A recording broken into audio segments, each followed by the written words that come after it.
একটা কৃষকও নেতৃত্ব দিলে আরো ভালো নেতৃত্ব দিবে।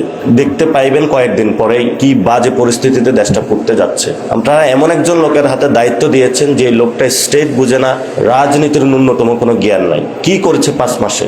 তারেক রহমান হলো আমাদের যেখানে জায়গাটা ছিল গুলিস্তান যাওয়ার, তারেক রহমান হলো উল্টা পথে মোহাম্মদপুরে যাইতেছে। না আমরা বলি ভাই ওইদিকে না, ওইদিকে না গুলিস্তান, বলে যে না এদিকে গুলিস্তান যাব।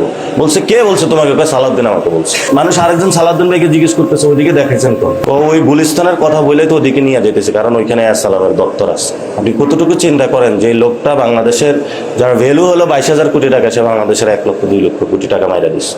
আর এইটাকে রক্ষা করার জন্য সালাউদ্দিন সাহেব রাজনৈতিক যত নোংরামি তত আশ্রয় নিয়েছেন। তারপরে সালাউদ্দিন ভাই বলতেছে আমি খুবই দেশপ্রেমিক। আমি বলছি আপনি মরার পরে বুঝবো আমি দেশপ্রেমিক না। কেন?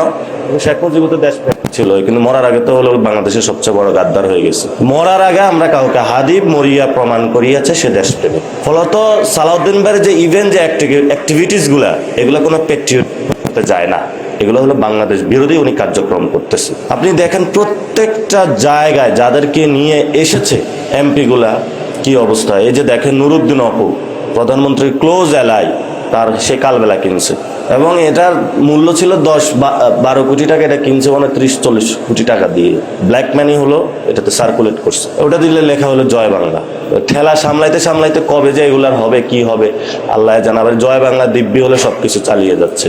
এই যে প্রথম আলো কে বাংছে এটারে হলো দিয়ে দিছে হলো আমাদের আলেমুল আমাদের উপরে দোষ। আপনি দেখেন সকাল থেকে আমার বাসায় এখনো রান্না হয় না, গ্যাস নাই। 20% শ্রমিক ছাঁটাই করেছে বিভিন্ন প্রতিষ্ঠানে, সেখানে গ্যাস নাই।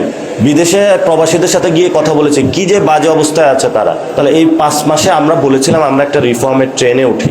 দেশটা সংকট, তারেক রহমান দেশ চালাইতে কষ্ট হবে, কারণ আসলে আমরা বিপদে আছি।